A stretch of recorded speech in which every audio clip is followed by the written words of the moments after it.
Why you should never close a credit card. That's today's topic, and let's dive into it.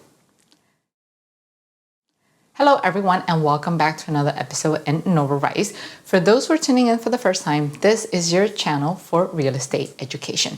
So today's episode was the product of a lot of you asking me if I should close a credit card or not. I have this many credit cards that are driving me crazy, but I want to ask you to think about it twice before closing one. So for that, we need to dive straight into the board. And what we have here, I'm going to go ahead and show you a pie chart that you have seen many times, but I'm creating it for the purpose of refreshing your memory and also to guide those who are actually tuning to the channel for the first time. So we have 35% here. And this 35 means timely payments, right? So this is what's composing your FICO score, and you want to see how much do timely payments affect your FICO score, right? So we have FICO. And so 35 goes to timely payments, 30% goes to the amount that you owe, and then 15%, right here, 15% is gonna go towards your credit history length. So I'm gonna write history here. And the remaining 10% that you see here, it basically means 10% to your credit mix, meaning a mixture of credit cards, car loans, mortgage loans, and then the other 10% that you see here will belong to any new credit that you have been approved to. So today's episode will be all about the length of your credit history. Now, let's go to this side of the war and why I want you to focus on the importance of the credit history, even though it's only 15%, and you should always focus more on the 35 and 30, but that doesn't mean you have to let go of the importance of the 15%. So on the 15% side, we're talking about the length of credit history. So let's just talk about length here, right? So let's say, for example, you go to the bank and your credit history, it's only 6 months long. And then another person comes in and their credit is 24 months long. And then someone else comes into the picture and his or her credit, it's 48 months long. Now, from a lender's perspective or a bank perspective, you will probably think, okay, so if I were to lend money to someone, do I want to see that they have been responsible for their payment for only 6 months? Or do you want more evidence, right? More evidence translate to, oh, maybe I want to see 24 months of timely payments. I want to see 24 months worth of credit history to show me that this person has been responsible managing their credit. But what about if someone shows up with 48 months? You will most likely want to give the opportunity to someone who has been able to prove that they're responsible the longest, right? It's the same thing with a relationship, the same thing with a marriage. You don't go and you marry the first person you know. For the most part, you want to go on dates, you want to get to know them, and then spend some time with them. And the longer you spend time with this person, the longer you realize maybe this person is for me, or maybe this person is not for me. So it's the same thing with a credit history. So maintaining a good length in your credit history is actually very important to determine whether you are a person who is, one, lendable and also financially responsible. Now, what happens if you have a bunch of credit cards and you decide to close up some of them? So this is what's going to happen, right? So imagine this is you before and this is you after. So let's assume that before you have a total of 4 credit cards, right?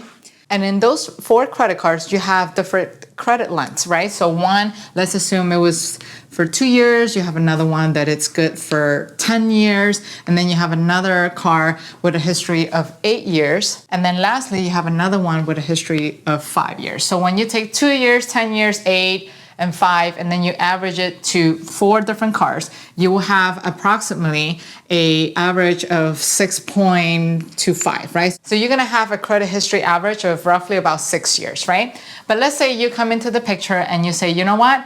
I don't wanna manage all of those cards. What I wanna do is actually eliminate this card right here, the one that is 10 years old. Why? Because it doesn't give me any cash back. It doesn't give me any points. It has a very high APR. Whatever the reason is it that you want to get rid of that card for, think about it twice, right? Because what's going to happen now is, let's take a new average. So now you have a car of 2 years. Now you have another car for 8 years, and then you have a car with 5 years. And then you divide that by 3 now, because now you have one less car, and that will give you an average of 5 years. So now you're actually eliminating 1 year worth of credit history in your profile. This is just a simple example, but imagine if you start closing out all of those credit cards. Now you went from having a credit history of 10 years to down to 2 years, or maybe down to 1 year, perhaps even worse, down to 6 months. With that, I'm not saying that having a credit history of 6 months is a bad thing, but why would you want to go backwards, right? Now, if you have a credit of 6 months, don't worry, you will eventually get to the 12-month mark, the 24-month mark, or the 48-month mark. But in the meantime, let's just focus on this subject right here as to why it's bad, right? Now, you might probably wondering, okay, but that still sounds like it's a lot of work to maintain. It's a lot of hassle. What can I do to better manage those, bunch of credit cards and still be able to get the benefits of it? So for that, you actually have 2 choices. And I just realized that I ran out of space. So in the meantime, when I get some extra space, I'm gonna get you right here so you can hit the like button and help this channel and this video rank so that you can make this information available to other people like you who are seeking to better themselves financially. Now, we're back to a clean board. So what are the things that you can do to continue to maintain your credit history without eliminating some of your old credit cards or shortening some of that credit history? So one thing you can do is to freeze your account. And it's as simple as just making a quick phone call, calling the bank and ask them, hey, I would like to freeze this account because it's currently not being used. And that's it. You get to maintain that credit history. The bank won't go ahead and cancel it because of the lack of use. And you can still maintain that long credit history and help you continue to boost that FICO score that you have. The second alternative, it's a little bit more hands-on. It's a bit more creative, but it has a lot of benefits from it. So let's assume that you decided to not freeze your account, to keep them active, and now you're trying to figure out how to keep them active in the best way possible. So let's assume you have 5 credit cards, right? So what we're gonna do, 1, 2, 3, 4, 5 cards, right? So just make lines right here. So let's say what you're gonna do, you're gonna assign them roles. So now each card has a role in your life, right? So let's say, for example, card number 1 is going to take care of gas payments, anything that's related to gas or transportation payments. Card 2 will be groceries only, right? So you got groceries in here. Now, card number 3 will be your cell phone, and card 4 will be your internet. And the last card, let's say, will be for utilities. So let's say electricity, right? So we want to pay power. So electricity, electric. You're not spending any additional money. You're spending the same amount of money. What you do is that you're changing the source now. So before, you will typically take cash or your debit card to buy gas or to pay for your groceries. Right now, what you're going to do, you're not going to use your cash anymore. You're actually going to assign one credit card. And if it becomes very difficult, it's very easy to sort it out. All you got to do is just to take a card and take a marker and just write on top of it what the card is going to be assigned for. So you write gas on the very top of it. You write groceries on top of it. So that way, when you're searching through your wallet, you're going to know exactly what are you going to use that card for.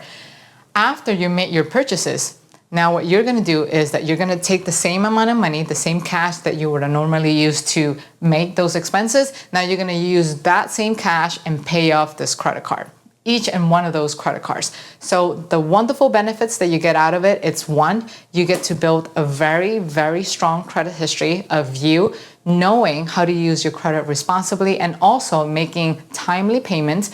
And 2, you're going to reap the benefits of cash back, right? You're going to accumulate points, whether you want to use those points to travel for free or you want to use those points as cash back, so that way it can help you pay off some of this debt. And if you don't know how to use those points to pay off your debt, don't worry, I'm gonna leave a link down here below so you can actually check that video out and learn how to take advantage of that little hack right there. And that's pretty much it. That's all I have to share with you today. And while I have you here, do not forget to subscribe and also check this video right here. That's gonna help you complement everything that you just learned back here. Take care, bye-bye.